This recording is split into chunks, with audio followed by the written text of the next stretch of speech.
पूर्णिमा की रात थी। आज की रात की तरह चांद पूरा निकला हुआ था और रात बहुत खूबसूरत थी। इसलिए कुछ दोस्तों का मन आधी रात को बोटिंग करने का हुआ। वे थोड़ा मज़ा करना चाहते थे, इसलिए नाव पर चढ़ने से पहले उन्होंने खूब शराब पी। फिर वे नाव पर चढ़ गए, पतवार रेली और नाव चलाने लगे। उन्होंने बहुत देर तक नाव चलाई। जब सुबह हुई और ठंडी हवाएं चलने लगी तो उन्हें होश आया और उन्होंने सोचा, हम कितनी दूर आ गए।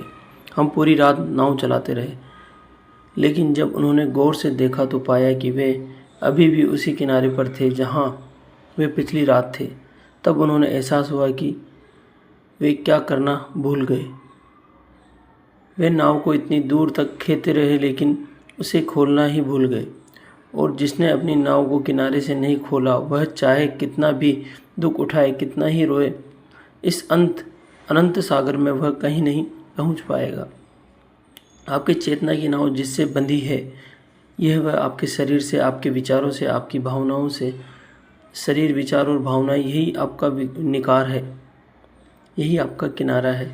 नशे की हालत में आप जन्मों जन्मों तक, अनंत जन्मों तक नाव चलाते रह सकते हैं और अनंत जन्मों के बाद जब जागृत चिंतन, किसी ज्ञान की शीतल हवा आपको छूती है, जब प्रकाश की कोई किरण आपको छूती है और आप जाग कर देखते हैं, तो आप पाएंगे कि आपने अपनी नाव चलाते हुए कई जन्म गवा दिए और आप उसी किनारे पर बंधे हुए हैं जहां से आपने शुरुआत की थी। और तब आपको यह साधारण सी बात समझ आएगी कि आप नाव को खोलना ही भूल गए। नाव को खोलना सीखो। नाव चलाना बहुत आसान है, लेकिन नाव को खोलना बहुत मुश्किल है। आमतौर पर नाव को खोलना बहुत आसान होता है और उसे चलाना उससे भी ज़्यादा मुश्किल। लेकिन जहाँ तक जीवन की धारा का सवाल है, नाव को खोलना बहुत मुश्किल है, लेकिन नाव चलाना बहुत ही आसान है।